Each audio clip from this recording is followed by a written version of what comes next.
Okay, I think we are ready to start. Thanks everybody for coming. Good afternoon and welcome to today's New Economy Forum workshop on GovTech. For the Fiscal Affairs Department, GovTech is about digitalization of public finance operations. GovTech in general have a broader meaning, but in our case, that's the narrow meaning. My name is Juan Toro. I am Deputy Director in the IMF Fiscal Affairs Department, and it's a great pleasure for me to open what promised to be a very timely and insightful conversation, thanks to our speaker in this panel and the second panel. Around the world, there is tremendous interest in artificial intelligence. We just listened a panel before this workshop where the discussion was more focused on the impact on the workforce. In public finance, AI is on the minds of senior leaders and policymakers. However, countries, especially in emerging and developing countries, still face significant challenges that hinder progress in digitalizing public finance operations, including outdated systems, limited interoperability, not appropriate governance frameworks, and many times the value for money of IT-based investment is not clear, to say the least. So how leaders and policymakers in public finance should approach AI adoption against this backdrop? Today's panels will explore this question. This GovTech workshop comprises two panels to discuss how governments are leveraging technologies and how the surge of AI interest has accelerated innovation and raised new expectations, including by sharing cases of AI use, how setting up projects effectively, and how approaching AI responsibly. This is what we are expecting from this panel. While I don't know which to bias the discussion, I will do exactly that. I recall when the internet was still quite new, some years ago. During this period, a lot of time and energy was invested in producing websites. And all administration tried to develop websites as a demonstration that they were leading edge, cutting edge. By today's standards, those websites were very simple. Though at the time they were a major innovation, and many in revenue administration and public financial management were eager to point that their website as a sign of progress. But what was behind the websites? In many instances, the answer was not so good. Poor administrations, poor operations, poor performance, and behind all of this, poor data. So the data for decision was not well appropriate, and this is why the consequences of the impact on operation performance and overall administration was not significantly. We experienced this in connection with another program we deliver in the Fiscal Affairs Department when we initiated the technical assistance support to help countries estimate tax gap analysis, particularly VAT, for example, which is a major taxes in developing countries. When we tried to collect information for making those estimates, what was behind the website was really poor data. And this is an illustration that sometimes something that become kind of at the forefront, if there is no a good way to adopt it, could create significant problem. Now we see the website are essentials, as are their foundation electronic platform for conducting fiscal operations and provided services to businesses and citizens. The response to COVID illustrated how critical they were and are, but also uncover uneven development. We observed during the COVID time that some administrations were able to cope with, for example, the closing of the economy in a very effective manner. Some revenue administrations that were very digitalized were able to respond, maintain the revenue collection, maintain the services to taxpayers. But those that were still in paper-based was very difficult to cope with the situation. Same thing in the area of public financial management.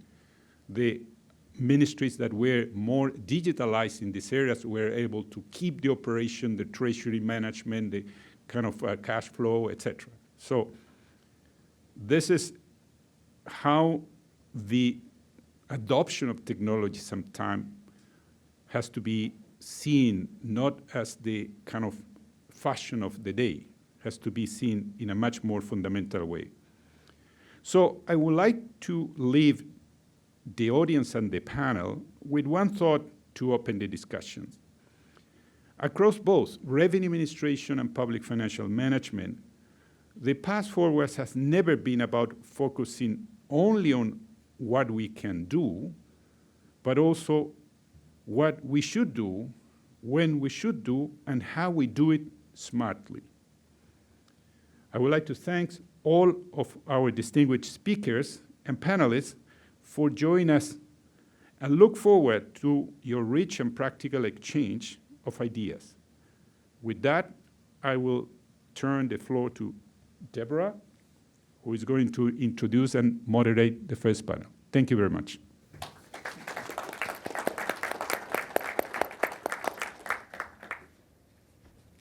Thank you very much, Juan. I'm Deborah Adams. I'm a division chief in the Revenue Administration Division 1 in the Fiscal Affairs Department of the IMF. My pleasure to moderate this panel. Public finance institutions really are at the heart of exploring how digital innovations can contribute to more efficient and data-driven decision-making in government. We're pleased to have a focus on revenue administration in this first panel. And many of the institutions in revenue administration are starting to move to use AI, and AI is now a factor in how we administer revenues. So I'm pleased that this panel will explore, I think, real-world examples in revenue administration around digitalization journeys and the experiences and challenges in that, and how we're starting to integrate AI into this work. And I suppose the focus, as the title of the event is about getting the foundations right for this rather than leaping forward. So I'm very pleased to have three panelists with me today. I'm rather reassured that I'm the only one with notes, which means you're among experts here because they don't need notes like me for reassurance. So first, I welcome immediately on my left Edward Kieswetter, who's the Commissioner of the South African Revenue Service, that in our business we call SARS. Edward has been commissioner there since 2019, but has a much longer history with SARS, including earlier roles where he was really instrumental in shaping SARS' overall strategic direction and the modernization of that tax administration as we know it today. And I know Edward from his other roles in the world of taxation, which is chair of the African Tax Administration Forum, Vice Chair of the OECD Forum on Tax Administration, and also Chair of the World Customs Organization. You can see all of the panelists' more detailed bios in the relevant web page, so I'm doing brief introductions. Next, along, I welcome David Hadwick, who is a researcher at the Center of Excellence Digitax at the University of Antwerp in Belgium. David is also a fellow at the Research Foundation for Flanders and a member of the Antwerp Center for Responsible Artificial Intelligence. He is the administrator of taxadmin.ai. You might want to look that up. It's an open access repository of AI systems used by tax administrations. David also works as an expert with several international organizations, including the IMF, advising revenue administrations on the responsible implementation of AI and machine learning. And I will add that David was an author of one of our more recent publications at the IMF on understanding AI in tax and customs administration. If you want to read that, go to imf.org and you will find it there and search his name. And my third panelist, way over there, is Jose Borja Tome, who is the Chief Information Officer at the Spanish Tax Agency. He's held this role since 2020, and before that was Deputy Director General for Information Analytics and Fraud Investigation Technologies. In his more than 30 years of experience, he's led the digital transformation of the Spanish Tax Agency, other public organizations, and the National Police Force. So you can see that we're in very, very good hands. My only concern now is the clock is not running, so we've had a bonus 15 minutes. So if the panel goes long, it's not really my fault. But maybe if they start the clock, it would really help our speakers keep to time, because we've had a lot of strict instructions about being on time. So when the clock starts ticking, we'll be very aware of that. So we have 3 short presentations from the panelists, and then hopefully some time for a quick round or 2 of questions. And I'm going to start, first of all, with Edward's presentation. He is in charge of the clicker. So Edward, over to you. Thank you, Deborah, and thank you, Juan. Just a caution, please do not try and read my slides. They're there for no other purpose than to make me feel safe. They will be available afterwards, I'm sure. So as soon as the presentation is on the slide, we'll get going.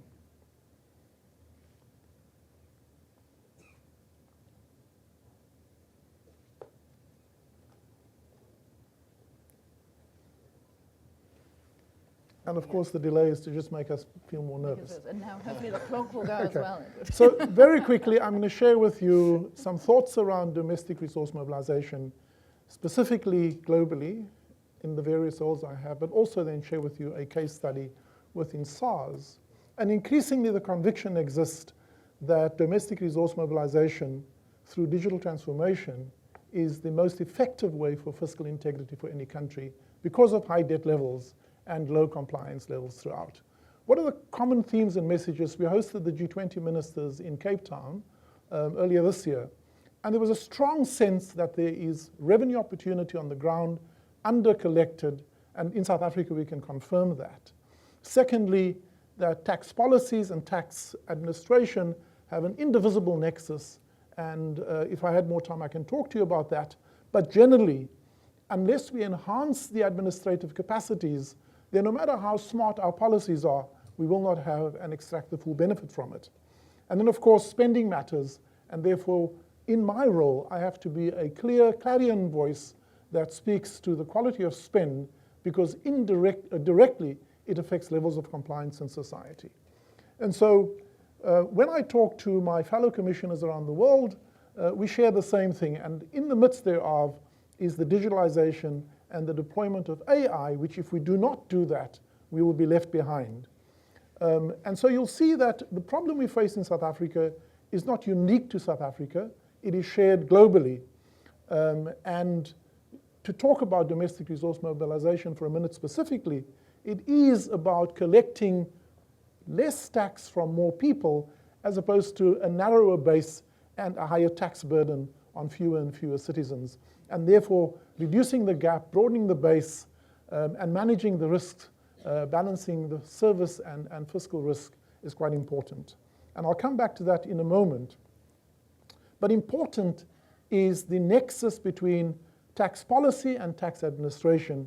And in domestic resource mobilization, unless there is a clear sense of the complexity that policy often imposes on administration, then policymakers live in a vacuum, not understanding that ultimately their work has to manifest in implementation. So 2 important messages that can undermine domestic resource mobilization, specifically when it gets to the institutional integrity and capability of tax administrations, is the simplicity of policy, the certainty that that policy creates, the high cost of compliance, and the inability by revenue administrators to present a credible threat for detection. we have three important principles. It is clarity and certainty, ease of compliance, and presenting a threat. And the order is not incidental. It is important that we don't start with an enforcement bias, but we start with a service bias, and we have the evidence to support that. Ministers of Finance can clearly raise taxes, but we remind them that it is never a free call, and ultimately it is important to remind ourselves that there is a cost to the economy by just hiking rates, not understanding the longer term effect. So what does our own experience share with us? Firstly, everything we do is about people.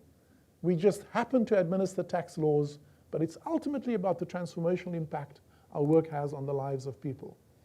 Throughout, we use and deploy AI to balance these two things and to find the Goldilocks moment, or the Goldilocks point on a continuum of service and risk. If we go too far to service, we create a risk to the fiscus of under-recovery. If we go too far to risk management, we provide poor service and therefore inadvertently undermine compliance. So finding the right balance is about calibrating the work that we do using digitalization and AI deployment. But I always say there's no such thing as an IT strategy or digital strategy.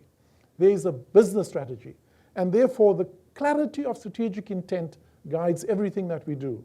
So I'm going to spend a minute just to share with you a clear vision of the kind of authority we want to be, a clear strategic intent based on voluntary compliance, set out as 9 clear strategic objectives, which are enduring, by the way. The first 3 is our core business. The next 4 is our enabling environment. And the last 2 recognizes that we are part of a broader ecosystem. We've started this journey in 2000. And again, these slides will provide more detail to it.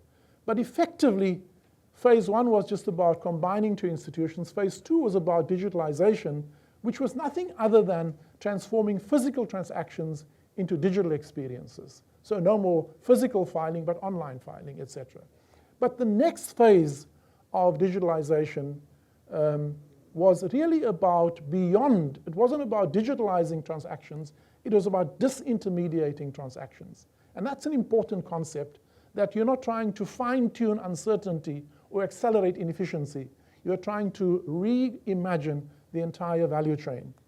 And so therefore we talk about modernization 3.0 as a phase which coexists with AI. I'm going to share with you very quickly some use cases. The first, there's a list. I'm not going to pause on the list now, but just deep dive into a few of these. The first, which we are extremely proud about. We have about 8 million people in South Africa who have a filing obligation. This past year, 60% of them did nothing.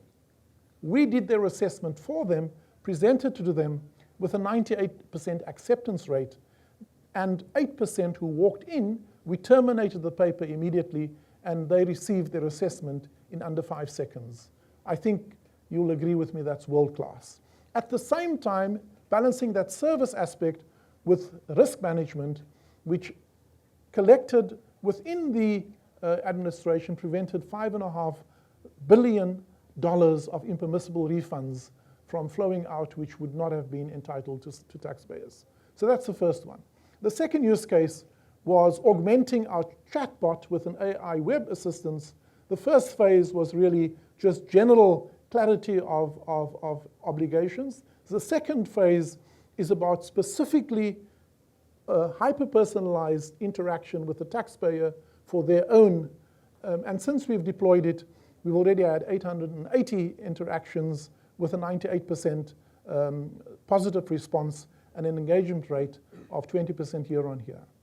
Another one is facial recognition. So we now have biometric facial recognition that allows you to be seen, including AI intelligence such as liveliness. We've had some people trying to fake by putting photos, and it's been able to detect that. And then I think what I wanted to just share with you very quickly is it's not about getting one big thing right, but it's about the deployment of digitalization and AI, and we call it getting 32 million things right. And last year, that added 18 billion of additional dollars to our fiscus by simply the deployment thereof, whilst providing a world-class service. And that, when you look at the slides, you can see where we started in 2007, which was practically manual, to 2019, where it was digitalization of physical experiences, to where the phase where we are in now, where we are not improving filing, we are disintermediating filing as a step change.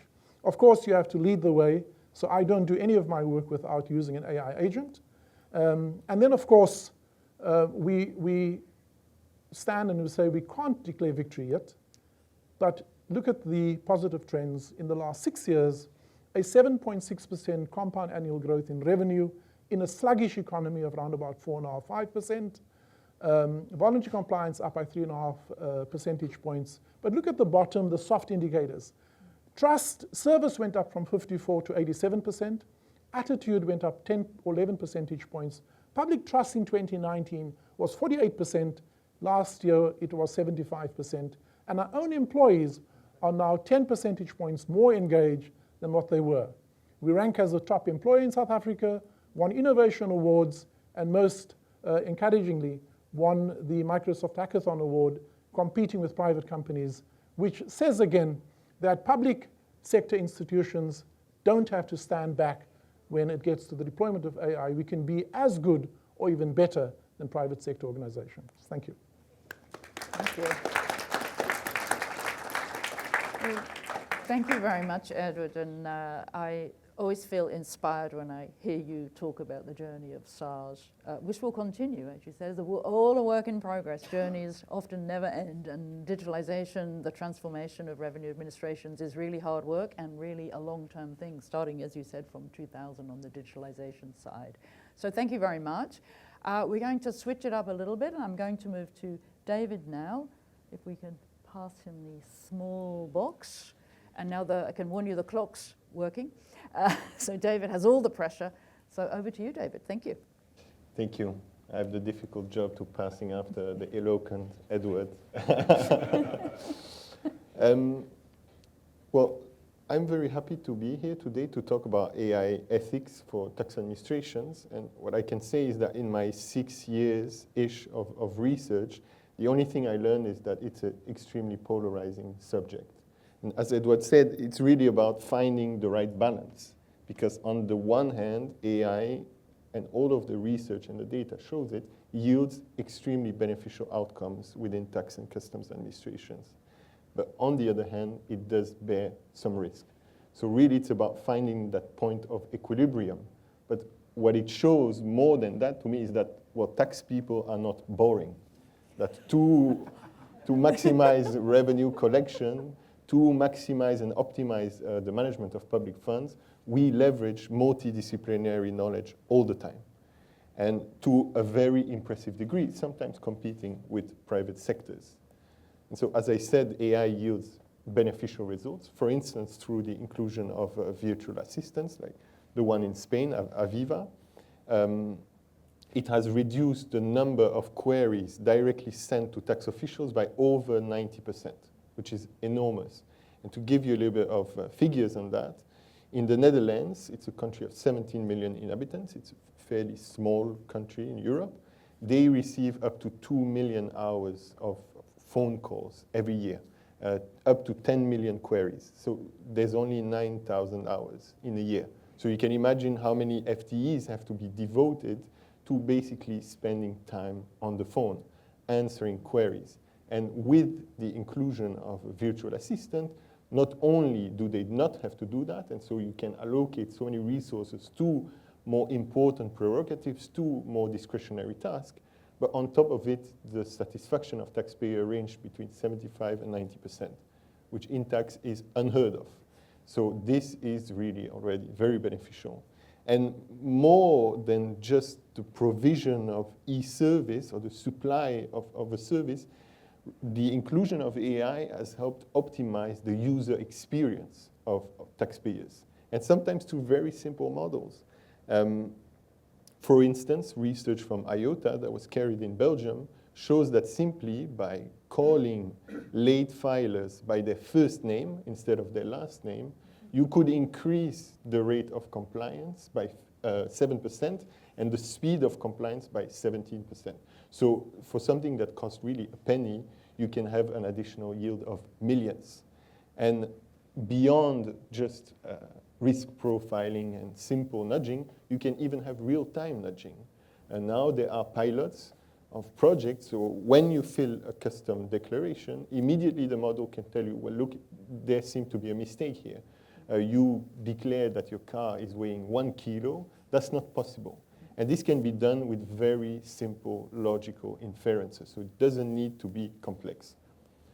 But next to that, AI bears substantial risk in tax and customs administrations. And in fact, we know that because these risks have materialized in the field of tax in landmark AI cases. In fact, one of the biggest AI scandals in the whole world, all fields considered, was a scandal of a tax administration from the Dutch tax administration, who with social network analysis and classification models ended up wrongly labeling parents as fraudsters. And they asked 40,000 taxpayers to reimburse enormous sums of money. And because some of these taxpayers were labeled as criminals, 2,000 taxpayers lost custody of their children, forcibly separated. So very bad outcome, and even in terms of figures, now the state has to compensate taxpayers up to 15 billion for a fraud that cost only 150 million a year. So the tax administration managed to basically do the equivalent of 100 years of fraud for that item. And this is not the only scandal in that field. There was a scandal like that in the UK, in Australia, and even more recently here in the United States. So the question is really, well, how do we maximize all the benefits you are talking about, and how do we minimize the sources of friction, and for instance, the risk to taxpayers' rights? And this is a complicated question, because, I mean, tax is already complex enough.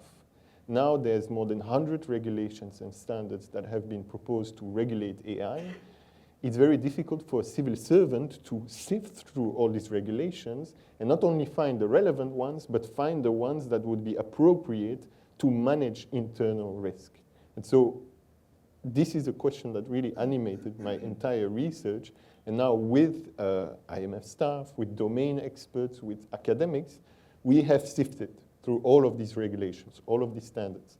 I think the exact number was 128 that I looked at. And we have essentially distilled the most relevant principles to tax and customs administrations, and we have operationalized them in a risk management framework.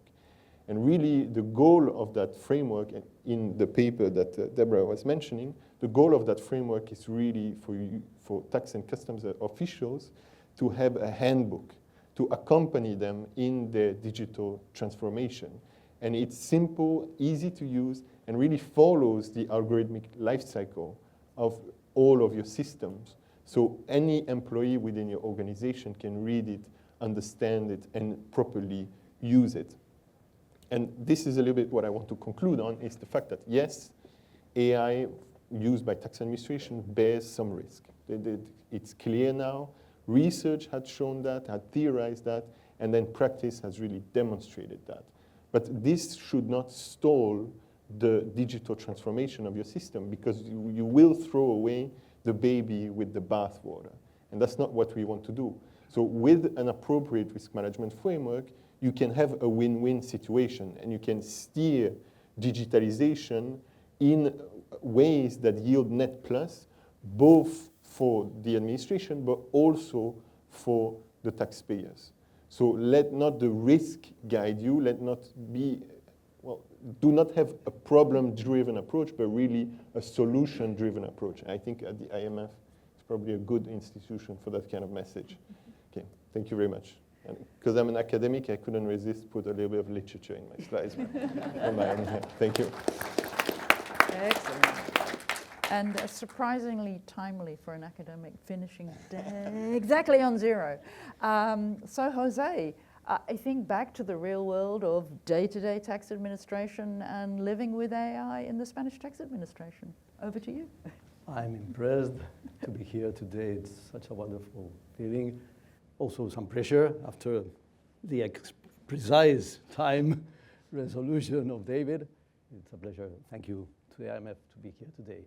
I'm going to share, I thought I had 10 minutes. Thank you. So I'm going to talk about my experience. Everybody of us nowadays know that it's not so easy to take the benefits of AI while keeping it under control. But we experienced that in the Spanish tax administration in 2008, 2007, when SARS was almost paper-based. We already had a project in place. I was named as Deputy Director for Data Analytics Technologies for Fraud Investigation. Formerly we had a project which was using AI. It was neural networks, the basis of today's generative AI. And it was trained with past results of audit of companies, and it was trained to detect fraud and to decide which companies to audit, searching for VAT fraud. 1 year, 1/3 of the companies that were audited were based in this model. And the results of the model were not bad, but the model was dismissed in the tax administration because of mainly 3 reasons. One was culture. The culture of organization was not prepared to use AI. The second would be that, explainability of AI, of neural networks. It's difficult to explain the results. Then it was not acceptable to auditors. And the third one had to do with we were trying to learn from the past what we already knew, so it gave little new value. And I was appointed to promote the use of AI in the organization when the organization was saying, we've already tested this and it doesn't work for tax administrations. You should better do something else. So it was a bit challenging. And the first years, we started developing more basic analytics, using basic analytics data, giving our users in our organization more data and more users, making available data to them, using data governance in order to make that possible. The thing is that while we did do that, we were quite successful because more and more users in our organization were able to use data. And in some years, we were a more or less data-driven organization. People use the data in our data analytics, simple data analytics basis, and they were using it for everything. But we still lacked the use of advanced analytics, of machine learning, because whenever we talked about machine learning, oh, that's the neural network project. Don't talk about that. So we started to deploy a strategy for analytics, for advanced analytics. We called it instead of AI. So we placed governance, multidisciplinary teams, integration, and we started to measure the results of some pilots we were building. And the thing is that what we found out was interesting and a bit a problem, because the results were that when we looked at the results of using AI to predict with data we already had, it didn't give much more insight to data of what already the specialists knew about the data. Just like that. So it's challenging. But at the same time, we realized that most needs could be met with simple technologies. And that's an advantage we all need to take advantage of, because it's simpler and it'll be much easier and much less expensive to deploy these kind of technologies. But on the other hand, my mission was to promote advanced analytics. So we thought how to stimulate innovation. We thought about 3 dimensions: information, people, and management. Of course, having diverse teams, giving confidence to the people who were working this, using agile methodologies so that we learned fast whether we were in the right or wrong direction, and in case we were not in the right direction, when we changed again. This kind of things, pilots, all that. We searched for passionate people, and we started to make some restitution of our advanced analytics. We thought about some more lines of investigation, such as the virtual assistants that have been mentioned before, but many others, natural language processing, graph analysis, and so on. And also we refined our strategy. We thought about explainability. We had trouble with explainability, so we thought we would prioritize the use of more explainable models, technology neutrality, collaboration with other institutions, many things. And as we were doing that, we were able to restitute the confidence of our organization in AI and advanced analytics. The virtual assistants are an example. There were more examples. And in around 2019, most of the organization was again trying to use AI for many things. And even they were proud to use it. And they were saying, oh, even if their project was not AI-based, they would say, this is AI, even if it was just traditional analytics or big data or whatever. So it was fashion again. It was like a success. But when we enter into the 2020, more or less, 2021, and you've heard about the Dutch affair, there were some other affairs. We had the Spanish affair as well. It's not so popular in the literature because it does not have to do with AI. The thing is that the Supreme Court in Spain ruled against a decision of the tax administration, which had selected a taxpayer using statistics. The thing is that simply the amount taxable of the company was below the average of the sector, and also some other relevant numbers of the company were strange compared to their similars. For instance, the use of cash. They didn't almost use cash. And the thing is that the judge said that the suspicion was based on a source of science so evanescent and lax of such arcane origin with a statistical or comparative basis that have not been verified. So if the judge said that about statistics, just imagine what it would have said if he knew could be using artificial intelligence. So all the red lights started to flash in the tax administration.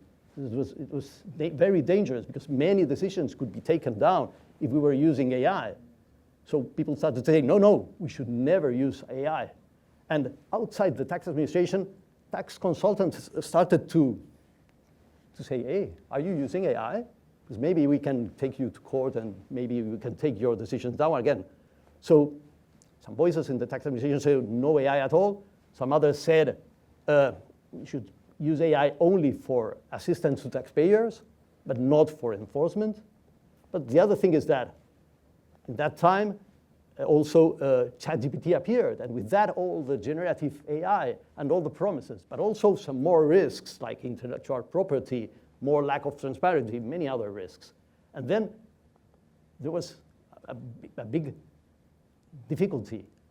In that time, I was appointed as Chief Information Officer in the tax agency, and then I decided to elevate this to the top management of the tax administration because it's a problem of the whole administration. Should we use or should we not use AI? Because if we need to use it, then we need to be sure that we're doing it. We do it in accordance with everybody. And we decided to create an interdepartmental working group, multitask team, that would implement a strategy for artificial intelligence. We did that with the participation not only of departments, but also technology, but also legal, also audit, internal audit, and all the voices that could be heard in the tax administration. And the results were elevated to the top level. And it produced a strategy which basically did two things. On the one hand, they said, we must use AI for all the purposes in the tax administration, even if we prioritize more the use for assistance to taxpayers. But for any use, it can be used. But on the other hand, we must make sure that we will use it responsibly, legally, respecting the rights and the principles and values of the tax administration. We imposed to us another limitation.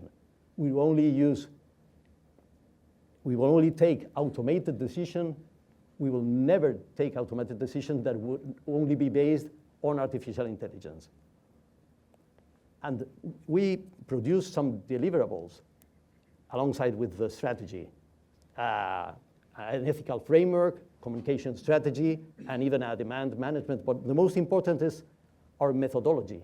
We decided that for any project that used the AI, we should use one methodology adapted to ourselves, which decided who are the responsibles, who are the competent people, who are the ones who need to do things, what are the milestones, what are the decisions, what are the deliverables. So we were able to implement it safely, and with that, my time's finished, so thank you very much.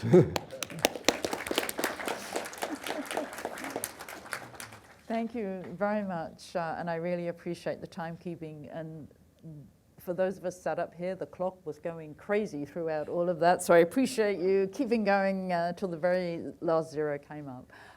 We have time for a quick round of questions to get a bit more insight from our panelists. So Edward, I'll start with you, if I may. I mean, for many administrations, and we've heard from both you and from Jose from Spain, getting the core fundamentals right can still be a major challenge, can take time, can take effort.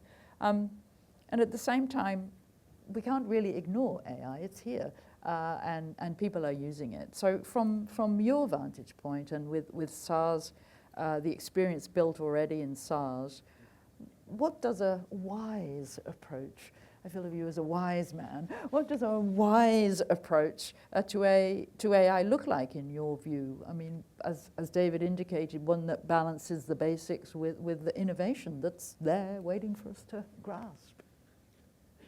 Yeah, as I said, thanks for the question, Deborah. As I said earlier, that it's important that our bias is appropriate towards serving taxpayers better. And if the overwhelming experience by taxpayers is positive, it reinforces what we do. And so, for example, when we are able to serve 5 million taxpayers by giving them a seamless service and a refund payment in under 72 hours, then when they hear that we've used the same technology to, for example, we built predictive modeling to identify taxpayers who are not registered, yet they had economic activity of more than, in our case, R1 million, 5.5 a million rand. I'm going to try and do the conversion now. And so when they hear that, they support it because they say, well, that's great. You know, those who are trying to cheat the system are being found out by AI.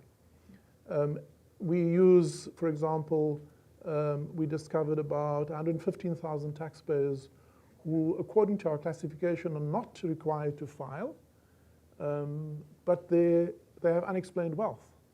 And so by collecting and connecting dots, and we talk very openly and publicly about what we do, we've disclosed the fact that we are on a journey that we don't fully understand and that we will learn together, but we're committed to ethical use thereof.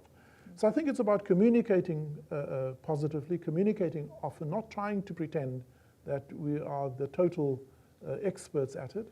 But I think fundamentally, it's about creating an experience that is overwhelmingly more biased towards positive experience for taxpayers. And that then almost gives you the moral high ground to use it for enforcement when it's necessary. Yeah, interesting perspective, which I like. And maybe, David, moving on from that, nothing is as simple as perhaps Edward and Jose are making it sound. And we've heard a brief examples here from you of when AI goes pretty badly in the public sector, in public finance. And often there's a combination of factors at play that make these things a bad experience. But the same is probably also true when things go well. There's a number of factors at play. So governance is a word we use a lot here at the IMF. I mean, does that mean from your point of view that a strong top-down governance is a key requisite for success in this? I think strong governance is definitely a prerequisite for success. You need to have forethought and you need to have a kind of risk assessment framework that is placed before you implement a model. However, I'm not sure whether it needs to be top-down. Because in truth, I mean, first of all, tax administrations are massive organizations. In the EU, they're always the biggest employer in the States. So anything that is purely top-down in such a large organization, the message will lose a little bit of its salt, basically, when it goes down. Second, AI is so ubiquitous that it's used by so many departments, And in truth, you need some kind of vigilance systems from all of the stakeholders that are included. So I'm not sure whether top-down is necessarily the best. I mean, José mentioned it. There needs to be a little bit of agile systems going on. This is the best way to develop your systems. And so you need to have oversight from all these actors. You need to have oversight from the risk management officer that will do the predictive modeling, but you need to have a comparable level of oversight from the field auditor who will audit the taxpayers based on these conclusions. Mm-hmm. So strong governance, yes. Top-down, maybe not. Okay. Thank you very much.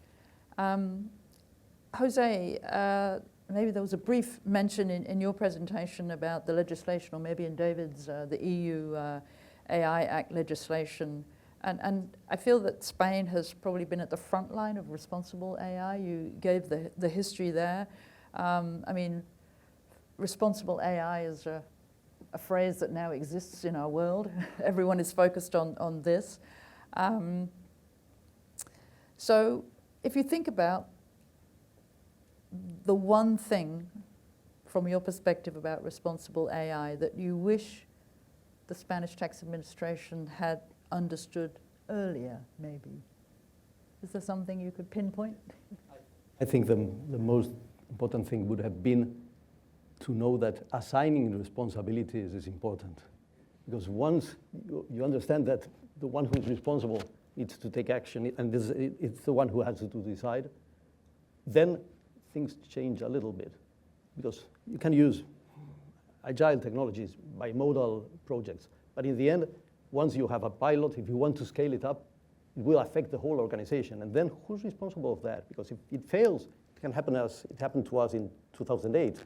Can stop the use of AI for some years. In our case, it's that. In other cases, it's so who's taking responsibility? In our case, nowadays, but before, people will come up with a project. They say, oh, this is going to be so interesting, because they're not going to be responsible for their consequences.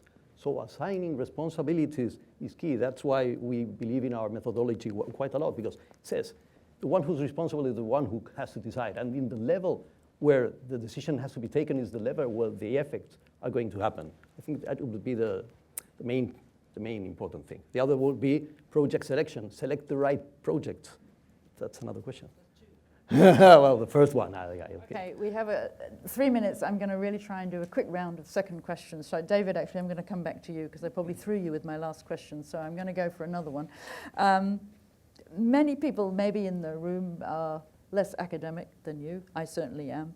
Might not have had exposure to some of the examples and ideas that you shared. And maybe people think this is for the most advanced administrations, this AI, the Spains. But what is your view about other administrations, being able to do this and having the right risk management framework for everyone? So there's two questions. Basically, there's the cost of the technology, and then there's the cost of ethics. On the cost of technology, 90+% of the systems that are out there, they can be coded on a 4 gigabytes laptop, deployed on a 4 gigabytes laptop with 2 measly servers. And why? Well, because that's how it was done in 2008. And I've seen these laptops, and they probably belong to a museum, and yet they were catching so much fraud. So really, you can develop your AI capability for so little cost. And then there's the cost of AI ethics. I mean, it's a valid concern. Each time I knock at the door of the tax administration, they don't open, they just open a little slit and they say, how much, The truth is that the cost of, the returns of AI ethics are much more than the cost. For one, because AI ethics helps you prevent scandals that are 100x on the annual fraud. And second,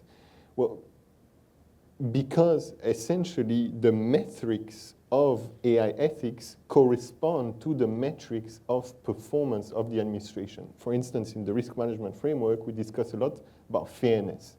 And the main metrics for fairness is model accuracy. Well, that is also the main metric for the tax administration, having accurate selection of taxpayers for audit. So there is really a win-win situation here, but it comes from a little bit surpassing this notion of ethics and red tape, etc., which is very American, I will say, in a way. So AI ethics has direct returns. It's clear, the data shows that it doesn't cost any money, in fact. Great, okay. The clock is ticking, but Edward, I'm going to come to you maybe for a final quick question. I mean, if you look ahead, as part your next part of the journey of tax administrations, I mean, what specific areas in tax administration maybe do you think would most benefit and value from using AI? Do you have any thoughts about? Well, I mean, as I said, I think it covers everything. But maybe three thoughts that I want to leave with. The first is, do not ever underestimate the value of trust that we build with our public.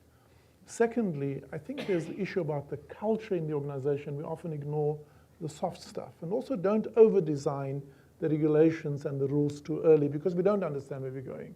So you have to have enough agility and flexibility there. And then the third thing, as I said, is it must be guided by absolute clarity of our strategic intent rather than fumbling, because AI can also just accelerate inefficiency and get you to the wrong answer a lot faster. Excellent. Well, thank you. The clock says 0. Does that mean I have a quick chance to sum up and thank my panelists? I mean, I think we have been on a journey. Institutions in public finance are certainly on a journey. Some key points that I heard from my panelists that I have written down and will take with me. And one, Edward, you raised the issue of an inescapable necessity of digitalization and the way forward in this space, tied with a focus on the taxpayer, on the people who pay the tax, you and I, all around the room. We should be at the center of that journey. And the other thing I've heard is the length of the journey required. We started in the 2000s. We started in wherever in Spain. It's a long journey, and it will certainly continue. I very much liked, Edward, your note that you're trying to get 32 million things right, not one big thing. And I think in tax administration, there's multiple millions of daily activities, transactions, interactions, all of which must come together seamlessly to make things work. We heard quite a lot about risks, very validly. So I think this combination of minimizing risk while maximizing the benefit of the investment in this work. It's very complex, a lot of regulation, and there probably will be more regulation coming in this space than there is now. And I suppose from Spain, maybe for me this was this stop-start journey that you went and then you pulled back and then you went and then you pulled back. I think maybe that's a more typical journey.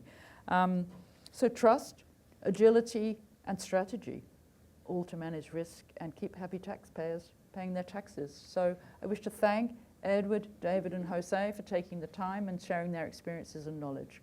And thank you. So welcome to the second panel, which is on adopting AI responsibly in public finance. So we just had a fantastic panel which talked about how to collect better and build trust of taxpayers using AI. So now we are moving to the other side of the coin, having collected the resources, how the governments are going to spend the money, ensuring the quality of spending and efficiency of spending. And can they use AI for that purpose? So that's the focus of this panel. So let me introduce myself and my panelists here who are here. So I am Sailendra Patnaik. I am a division chief in one of the 2 public financial management divisions in the Fiscal Affairs Department of the IMF. And I have with me 2 fantastic panelists. So first is Delphine Moretti, who is from the Organization of Economic Cooperation and Development, OECD. She leads the OECD Working Party on Public Financial Management and Reporting. As part of her functions, she works closely with OECD countries on developing innovative practices in public financial management. She oversees the OECD's research work program on fiscal risks management and digitalization of public financial management. Prior to this, she served in the International Monetary Fund. Actually, we worked together, both of us, in several missions together, and where she held positions in headquarters here in the IMF and she also worked with us in our regional capacity development center in Southeast Asia. So she previously held positions also in the Ministry of Finance of France. So welcome, Delphine, to this panel. To the further left, I have the pleasure of introducing Tania Gomes, who is coordinator for data and products and digital transformation at the National Treasury of Brazil. She is responsible for driving deliveries related to the modernization of public service provision with customer-oriented products, the modernization of data-driven decision-making models. We heard a lot about in the first panel how data-driven decision-making can be enhanced using AI. So she's involved in that in Brazil. And how to promote efficiency and digital transformation through innovative solutions. So this is, she will bring a very useful perspective from the practitioner's point of view from the Brazilian Treasury. So we have about 10 minutes for each of you to make a presentation. And then we'll have a first round, maybe time permitting, we'll have a second round of questions to discuss a little bit more. And I'll now first hand over the floor to Delphine to make your presentation. Thank you. Thank you, Shailendra. Thank you for this opportunity to share some recent OECD work on digital transformation in PFM. In my presentation, I'll explore two questions. First, where do OECD countries currently stand in the digitalization of PFM, starting with their financial management information systems, FMIS. And second, building on this foundation, how far they have gone in adopting AI and what patterns are beginning to emerge. So let me start with findings from our recent survey of OECD countries' practices for their FMIS. The main takeaway from this survey is a diversity of approaches. There is no single or even preferred model across the OECD for FMIS. Let's take centralization, for instance. Only around a third of OECD countries have a fully centralized FMIS. A majority of countries use a hybrid approach, combining a central IT system managed by the Ministry of Finance with separate systems operated by ministries and agencies. And the depth of integration of PFM functions also varies a lot. Only about 1 in 6 OECD countries have integrated most of their PFM functions into one IT systems. More often, separate systems are used, connected through data interfaces. So this contrasting landscape matters because it highlights that countries are approaching AI from very different digital starting points with distinct challenges and capabilities, which explains maybe why we see diverse adoption of AI in OECD countries. And also, despite pioneering successes with rolling out FMIS, many OECD countries are locked into legacy technologies that no longer meet current needs. And a majority of them are planning to upgrade or even replace their FMIS. At the same time, they virtually all express a strong interest in advanced technologies. And as you can see on the slide, in 2023, nearly all OECD countries had adopted or were planning to adopt either business intelligence tools, cloud computing, robotic process automation, or AI. So this already impacts how FMIS projects are conducted. These projects are no longer focusing primarily on increasing centralization or integration. They are mostly about improving technical performance and preparing for the next generation of digital tools, with a strong focus on improved data quality and developing analytical capabilities. Now, how is AI introduced? So in most OECD countries, it's not seen as a sudden leap, but rather as a next step in a technological continuum.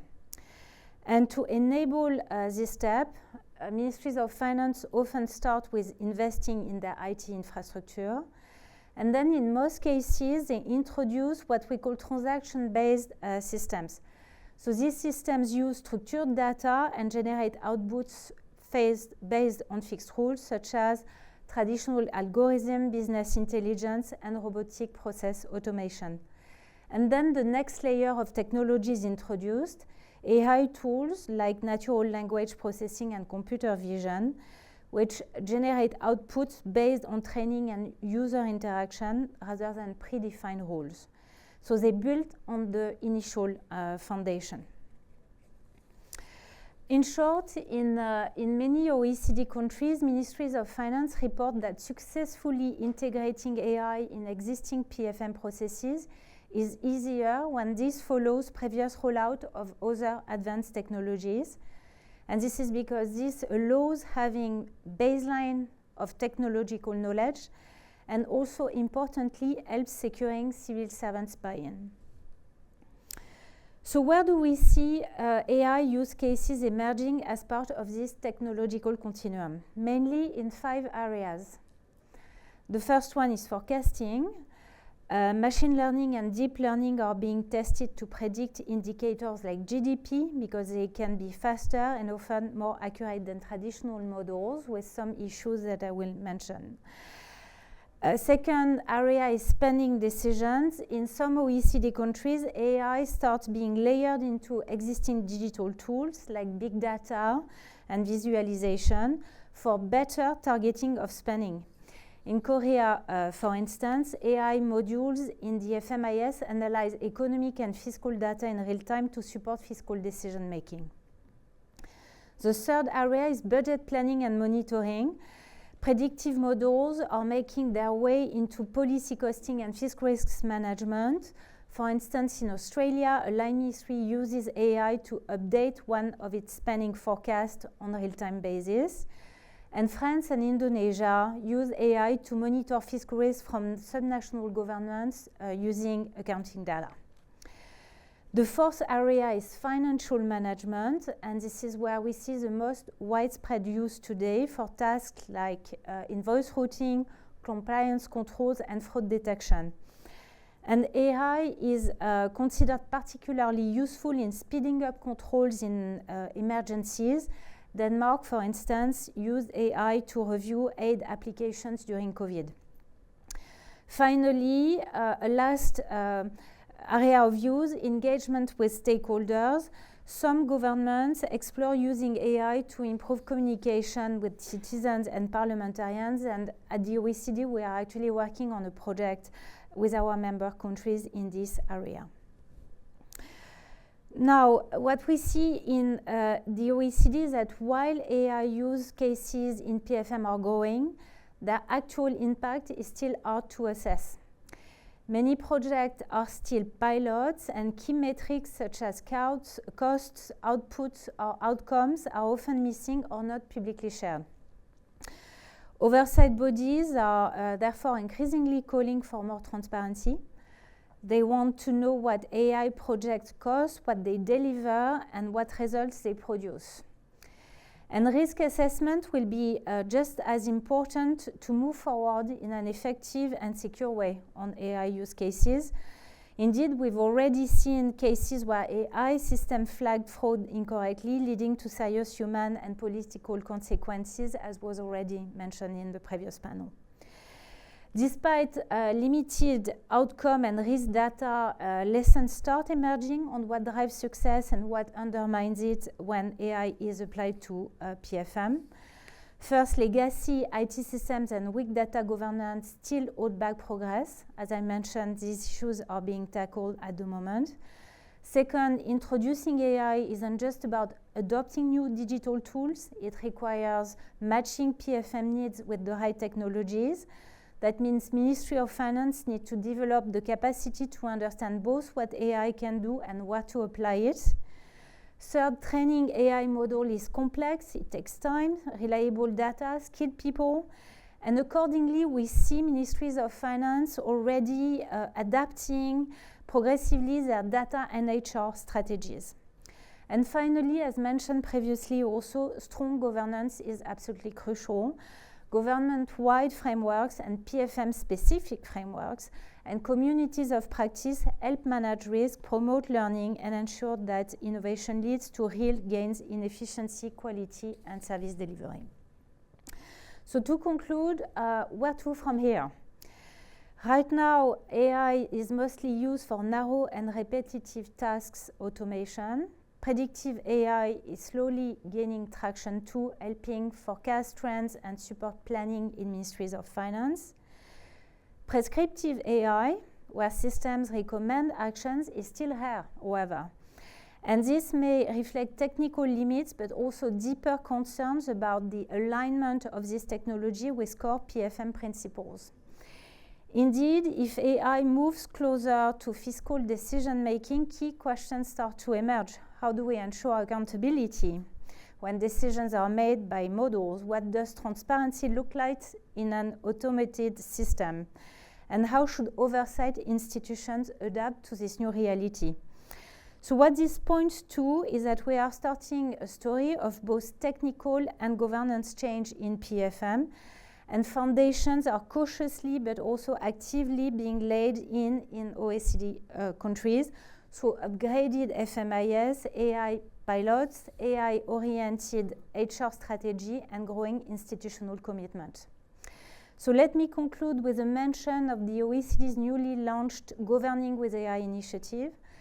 This initiative brings together practical experience from across the public sector to build a shared understanding of how governments can scale up AI use in ways that are ethical, effective, and aligned with public values.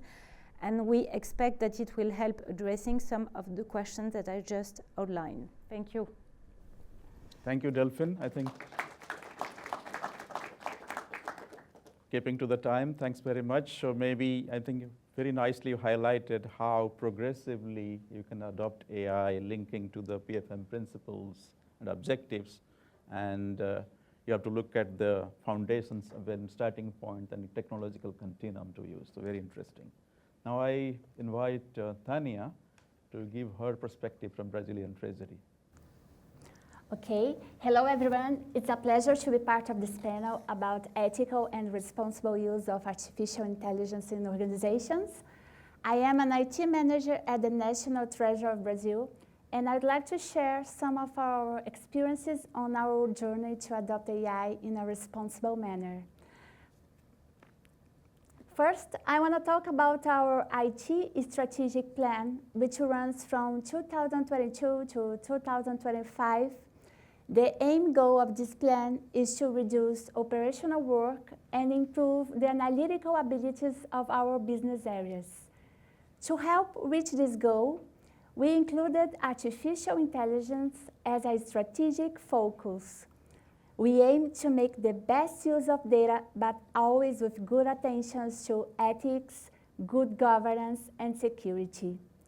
When generative AI started to become popular, we knew that we had to quickly test its potential, so we ran a few proofs of concepts using real cases of our business areas to verify if generative AI would work for us. The results were very positive. We learned how to use the technology as well as what we should watch out for. After that first phase of testing, we realized that we had to create a specific area to handle all the AI aspects inside the organization. That's why we created an AI-specific group inside the Data Management Office. This group focuses on AI initiatives and also makes sure that we use the best data in the best way. This group focuses on data governance, data engineering, data analysis, data science, AI governance, and AI. Because data is essential for AI, having a single team in charge of it helps us to have good data practices and keep everything aligned. Now, talking about the responsible use of AI, before we spread the use of AI in the whole organization, we created some rules and guidelines. we wrote a minimum policy for generative AI use, which helps us to respect ethical and legal standards while we innovate with AI. This policy hasn't been approved yet, but is under discussion by our management board. Here are some key points that I would like to highlight. The first one, reliability and corporate data. Our AI solutions only use internal and trusted data, which has already passed through our data governance process. Second, contracts with recognized cloud providers. We only use models provided by partners who guarantee that our data is only going to be used within our organization and will not be used for training other models.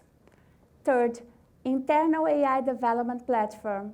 We built our own platform for creating virtual assistants using generative AI that allow us to monitor and store all interaction logs for audit, traceability, security, and cost control. Training for users. We believe that we have to train all our employees to use AI with having a minimum course about responsible and ethical use, as well as technical basic aspects. Explainability. Wherever possible, our AI solutions must provide a simple explanation of how the answers were created by the generative AI. Transparency. We require that any process using AI should display a disclaimer that the AI was involved. Human oversight. We encourage humans to validate everything that was created by AI. And at last, information security. We protect our data at all stages from unauthorized access, leaks, and improper use. Now, I want to talk about some projects that we are developing and where we are using those rules. The first one is the forecasting financial execution. In this project, we are using machine learning models to help our treasury team to predict the financial execution of government unities. Our goal is to optimize the allocation of public funds, reduce leftover funds, and improve efficiency. Here we are using verified and trusted data, accuracy check, and bias tests. The second one is the virtual assistant for public accounting questions. In this project, we are creating a virtual assistant that uses generative AI to answer questions about accounting manuals. The goal is to provide quick and clear response to people who need information about accounting rules and guidelines.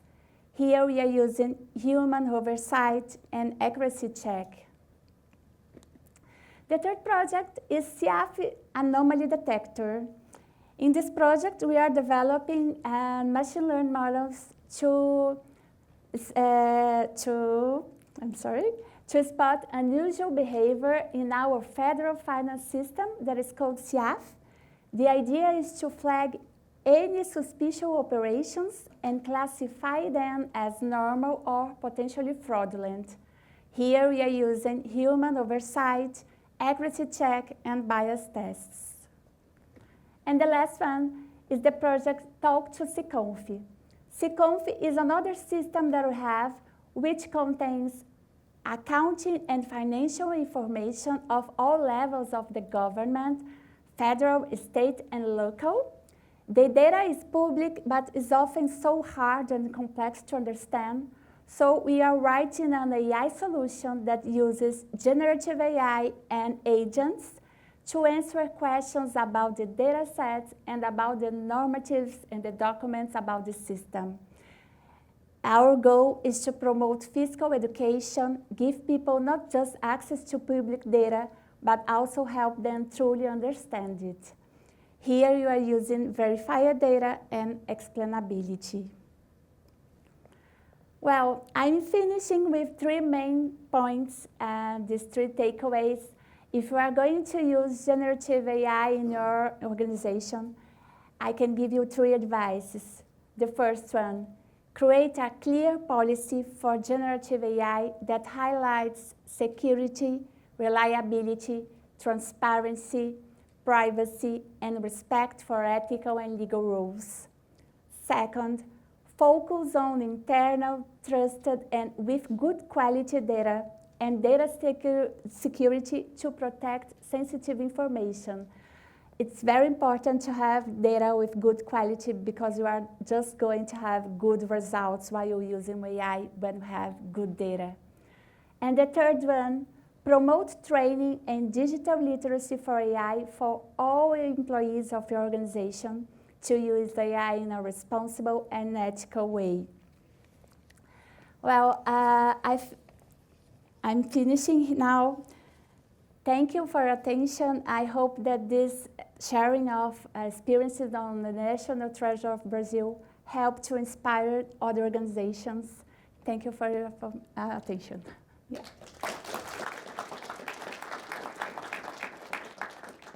Thank you, Tanya. I think you highlighted quite a few real-world use cases, which you have highlighted the outcomes, and you emphasized 2 aspects, which is very, very important. One is how you are using AI to enhance the operations, but also how to use that for analytics to, inform decision making.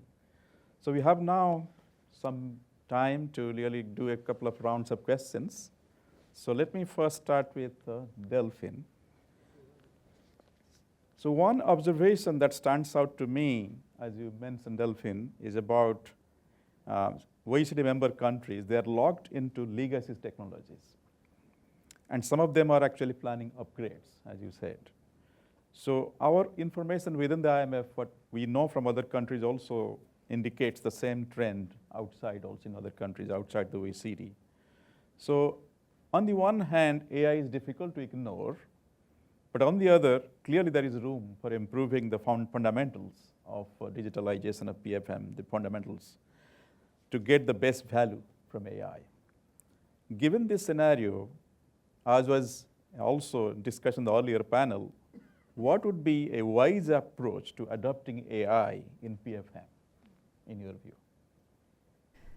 Thank you, Selendra. That's an important question indeed. What we are seeing in OECD countries, and which is echoed outside of the OECD, is indeed a clear tension between the promise of AI and the reality of the legacy systems, and sometimes of the unstructured data or lack of data that can be used for training the models and that can be relied on. So many governments are still working with outdated FMIS and data infrastructure, which can limit for them the ability to fully leverage AI tools. So a wise approach to adopting AI in PFM starts with strengthening the fundamentals, I think. I was mentioning upgrading of FMIS, improving data quality and governance, and I think this is really the most important element. And also building internal capacity, as Tanya was mentioning. And without that foundation, even the most advanced AI tools will struggle to deliver value. At the same time, I think AI is not viewed as an endpoint in a lot of countries we are working with. As I was mentioning, it's more part of a broader technological continuum. So in practice, most countries are thinking of improving digitalization of PFM as a whole, and they want to introduce AI starting with narrow task-based automation and only gradually move to a more ambitious use. The final point I would like to make is that what we see is that really the approach to introducing AI in OECD countries is deliberate and layered, in the sense that also ministries of finance wait for governance framework for the whole of the public sector to be firmed up and to be clearer in order to move forward their projects in the PFM area. And because these frameworks have evolved during the last months, we've seen a lot of important decisions by governments in this area. I expect that there will be a speeding up of use cases in PFM. It was very difficult to advance in the past, first because there were these technological issues, but also because there was a bit of a vacuum with regards to what could be done, how it had to be done, and which risks had to be considered. And now this vacuum is being filled. Very good. That makes sense. So now let me go to Tania. So in Brazil, you mentioned a lot about the guidelines covering the principles of responsible AI, which you are working on it, they're emerging. So I have a few questions. First, do you have any insights into what the guidelines will include in general, and specifically for Treasury, where you are working? And second, how disruptive could they be to implement at the Brazilian Treasury going forward? And once implemented, do you foresee an increase in the use of AI? Okay, thank you, Salendra. In Brazil, we don't have a legislation that regulates the use of AI yet, but we have a draft bill which is under discussion by our Congress. And when we created our policy, we used that document as a reference. So I believe that when it's going to be approved, we are not going to have major changes in our document, because we followed the guidelines that were written there. They are saying a lot about the need of explainability, the need of transparency, the need of risk assessment for critical process that uses AI. So I really believe that when it's going to be approved, maybe we are going to have to make some changes, little changes in our policy. And yeah, I really believe that having clear rules and guidelines, we are going to enforce the use of AI in the organization, in all the organizations, because when you have a good framework, governance with good governance and rules, people feel more confident to use AI. Nowadays, I noticed that people are a little bit afraid of the new technology, so they are a little bit concerned about that. And when we have rules and guidelines, they are going to use more. I really think so. I expect that. Yeah, rules and guidelines are quite important, yeah, definitely. Okay, so we have some time left. So basically, we can go for a second round of questions. So let me again come back to Delphin. So to what extent are national AI directives affecting AI adoption in PFM, in your view? Are OECD member countries adopting new thinking or initiatives to help manage their expectations around what's going to come? So, thank you, Shailen. As I was mentioning, the AI directives are going to affect AI adoption in PFM, but I think it's going to support AI adoption in PFM. It's creating constraints, of course, or safeguards, but it's also, I think, creating the environment, the enabling environment that ministries of finance were awaiting to move forward on use cases. I think we all know as PFM specialists that we are working in the field where compliance, external control, external oversights are very important components of our activities. And I think it was very difficult to move forward without knowing how to justify the use cases vis-à-vis the external watchdogs, or how to deal with use of AI vis-à-vis compliance rules. So the fact that now there are these AI directives or AI frameworks is going to help ministries of finance in moving forward. This said, and I think it's really interesting what Tanya was saying about the fact that there is a policy specific to the Treasury that has been developed in Brazil in light of the wider AI framework that is in Congress at the moment. I think in most ministries of finance, the work on developing the policy or the guidance at ministry level on PFM, on the PFM policy specifically, is still an ongoing work, or a work that needs to take place in the future. And I foresee that there will be a lot of discussions around that, and maybe we will be able to use the work that has been done, which is, I think, very pioneering with tax administrations. So to answer your question, to summarize what I said, I think the AI directives are an enabling factor for developing AI use in PFM. Ministries of finance probably have now to do their own homework and develop their own policies, and there is a lot of initiatives that we will be able to take inspiration from, probably. Thank you, Delphine. I think what you are saying is the directives focus should be enabling factors, not so much constraining factors. This resonates a little bit the first panels when we said that don't over-design, because the technology is evolving.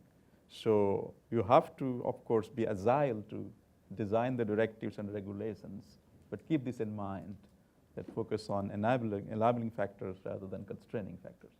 And Shilana, maybe just an additional point. We were talking about AI directives and framework, but I think data also, legislation is going to be crucial.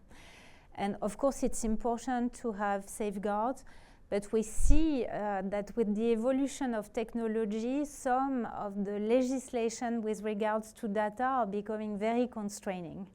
So I think what's going to drive the development of use cases is both the frameworks or directives or laws in relation to AI specifically, but also the data legislation, just to be clear. Very, very important data, because without quality of data, you will not be able to get the value from AI. So now let me turn to Tanya. So we have discussed quite a bit on the risk side of AI, but let's end on a positive note. Could you tell us a success story where the different pieces came together for your treasury, Brazilian treasury, to progress on digital transformation and adoption of AI? For example, good fundamentals, strong governance, the principles of responsible AI. So if you could tell us a success story. Okay, I'm going to say about the project that I mentioned before, that is Talk to See Confi. This is a very complex and challenging project because we are working with data, accounting, and financial information of all the levels of government, and they are so hard and complex to understand. And we want that our citizens, the Brazilian citizens, are be able to talk with this data. They have to learn how to understand what the data says. So we are building a solution that uses generative AI to look at documents and normatives about the system, but also we are using agents to look for the data that we have in the database of the system. So it's a very challenging project, and we are using curated and trusted data that are in our systems and the normatives. We are using explainability because we want that all the answers have a simple explanation of how the answers were created. And we are using human supervision because we are going to put the first version of this product with the business area to check the results, to see if it's correct or no, until we have a good product to put to the society. So I think that is a really good example where we are using those guidelines and rules. Yeah, that's it. Thank you, Tanya. Fascinating. So to conclude a little bit, so thank you again for your intervention and also the response to the questions. So what I basically noted from the discussion and your presentations, few things. Let me try to just highlight a few things which I took note of. First is it's important to have the fundamentals right. So, and that is where the starting point, each country will have a different starting point in terms of using AI in public finance. And therefore, the diversity of approaches is needed. So there is no one size fits and fits all type of approach.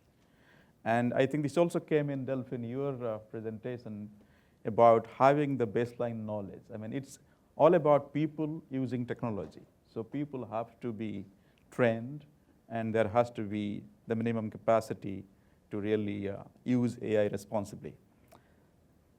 Then data, which is basically, which is the sort of the, I would say this, the sort of the, on which the AI will be built, is so important. The quality of data and governance around data governance, that is so important.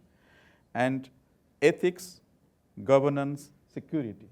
These came again and again, both in the first panel and also in these panels, which are very important. And one thing which I noted, I think, Tanya, you mentioned quite a lot about explainability.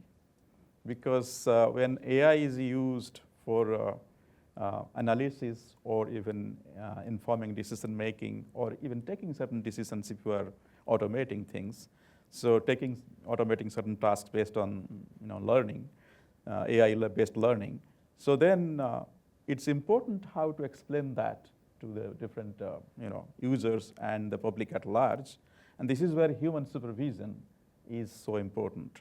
And transparency, again, is also so important in the entire process. So these are, I think, some of the key points which came in our panel discussion, second panel. But also some of these also resonates with the first panel, which also came. So thank you so much, and please give a round of applause to the panelists.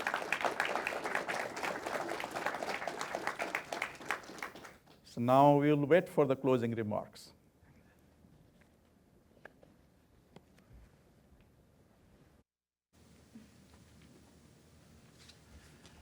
Well, thank you so much. So I need to close this soon because it's 6 p.m. So everybody wants to go home or have a dinner. So my name is Gerardo Uña. I am Deputy Division Chief at the Fiscal Affairs Department, and it's a pleasure being here. Just three short and concrete closing remarks. The first one is I think that this point of AI be embedded in the business strategy is a key. AI and digitalization, it's not something that should be out of the business of the organization. So we need to see this as a part of the day-to-day activities of the organization. And the second issue is that the human should be in the loop. All the panelists make a clear reference on that. This is not just a tool, a digital tool that can develop and can make decisions by itself. The human should be there. And related to that, I think that we need to be very clear in three key concepts to implement Gen AI on public finance. The first one is that we need to identify which are the key areas that we want to tackle, which are the key use case that we will implement, and which are the institutional capacities that we have to deal with that. And having these three areas well-defined will help us to navigate these challenges in the future, because I think that all of us are learning about these things. The second issue is, and Sailendra already mentioned it, there are also that data governance is key. If we don't have data, and if we don't have a good data, all these initiatives can fail. So we need to pay attention to the basics to collect and to manage in a well manner the data, and also the strength institutional capacities, the governance of the data, everything is a key. And as Joaquin always asks all of us, Joaquin is the brain behind all these events, the new economic events, the new economic forum events. He also he always asks to be innovative, so I will innovate in these closing remarks. And I have a great discussion in the silent with Juan. So I will invite Juan to present the discussion that we're having in the sidelines here and closing the event. So Juan, please. And the clock is ticking. So people wants to go for dinner. No, I would like to thanks on behalf of the IMF and in particular the Fiscal Affairs Department to all the panelists and moderator for the great discussion of exchange of ideas, and the audience, because this is for you, the audience here in the room, but also the virtual audience, because there is a lot of people that has the possibility of seeing this online. And unfortunately, there was some people that couldn't enter into the room, so our apologies. We will need to get a bigger room for the next year. But just to remind in my opening remark that I said what we were trying to do during this discussion today in these two panelists, somehow respond the question how leaders and policymakers in public finance should approach AI adoption in the challenging environment of each of the organizations. And it was interesting to see during the discussion that definitely countries are in a different stage of development in the adoption of technology more broadly, digitalization more broadly, and we hear from Delphine some very nice statistic about OECD countries, how some OECD countries still have quite significant legacy systems, and it's not a small number, it's a big proportion. So this concept that was raised by several of the speakers that we need to review our fundamentals is so critical. In this case, it couldn't be more visible. It's very difficult to think in adopting AI when the systems are still in the pretty old-fashioned. So in this sense, it shouldn't be blind to say, okay, everybody's talking about the AI, so everybody should adopt AI. If the fundamentals are not there, it's risky. And I would like to use the concept of risk, where we think we need to also develop further the understanding of those risks. It was interesting to see David's examples regarding the Netherlands, UK, etc. And as a public finance officials, there is a concept that is called forensic audits. So in these cases of risk, it would be good to have very thorough forensic audits to understand what happened, why they went wrong. And it went wrong quite spectacularly. The case of the Netherlands, it's amazing. So impacting significantly the citizens, the business community. So we need to understand better what happened, because this should shed light in the approach to adopt AI. And the other aspect that is somehow connected with the risk as well is what Jose mentioned on the legal side. This is interesting because when we think in this, we shouldn't think just in our institutions. Of course, our institution is crucial, but the example that Jose mentioned about how the legal system didn't understood at that time that there was a technological change. And this reminds me in my own country when we first introduced the electronic filing system, and guess what? The accountants sued the tax department, and we had to fight in court because the accountant said this is illegal. The tax department is doing something illegal. And we had to defend that it was legal to do online filing. But we went to court. And in that case was successful. But some year further, we introduced electronic invoice system, and that was not so easy because there was the need to have the infrastructure of digital signature in order to have electronic invoices, and the judicial system has to understand what electronic invoices was about because they were basically accustomed to papers. So when there was a fraud, etc., this is the fake invoices, the paper. But what happened with everything is in an XML file. So there is an environment also that needs to be adapted. So we are agents of change in the public finance, but we are not in isolation. So the fundamental has to be not only in our entities, the fundamental has to be beyond our entities. So in this sense, it was interesting because I raised this question, and after the discussion, I have some answer, but I have further question as well. And one fundamental question in the area of revenue administration for me is there is a balance in delivering tax administration, revenue administration, which is services and enforcement.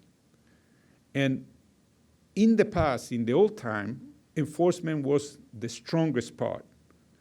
With technology, revenue administration started introducing services, and services gain.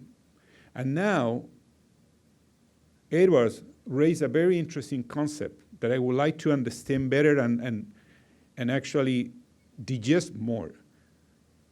He said, we are moving from digitalization to disintermediation, where taxpayer has to do nothing. So there is a sort of administrative determination of taxation, taxpayer not doing nothing. It's like going back to the past. But I understand it's not that the intention, of course. But again, it changed the balance between what is services, what is enforcement, how much services should be provided, how much enforcement, in order to ensure that the self-assessment system, which is the current one, is adopted. On the PFM side, interesting what Delphine said about this pyramid. Very interesting, the pyramid. The most application today is automation. And there is prediction, etc. But automation is the core of the focus. And if you link this with the fundamental, and that was